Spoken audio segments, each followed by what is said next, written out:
Bollywood superstar Shahrukh খানের পাশাপাশি তার সন্তানদের নিয়েও কৌতূহলের শেষ নেই ভক্তদের।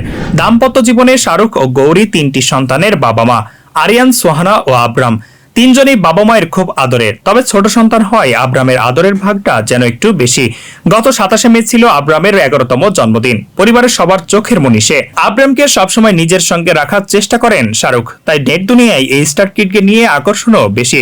তবে জানেন কি ছোট ছেলে আব্রামের পেছনে মাসে কত টাকা খরচ করেন শাহরুখ? ভারতীয় গণমাধ্যম অনুযায়ী মুম্বাইয়ের ধীরুভাই আম্বানি স্কুলে পড়ে আব্রাম। এই স্কুলে আব্রামের মাসিক বেতন 1,70,000 রুপি। এছাড়াও পড়ালেখার বিষয়ে বছরে ছেলের পেছনে 25 লাখের বেশি খরচ করে থাকেন শাহরুখ। স্কুল ছাড়াও ছেলের গ্রুমিং এর জন্য একাধিক আয়োজন রয়েছে অভিনেতার। বিলাসবহুল সব ধরনের সুবিধায় আচ্ছন্ন রাখা হয় আব্রামকে। গৌরী থেকে শুরু করে সোহানা, আরিয়ান, সবার বিশেষ নজর রয়েছে পরিবারের ছোট্ট এই সদস্যের উপর। বর্তমানে পড়ালেখা নিয়ে ব্যস্ত আব্রাম। সন্তানের লেখাপড়া ও ক্যারিয়ার নিয়ে ভীষণ সচেতন শাহরুখ, গৌরী।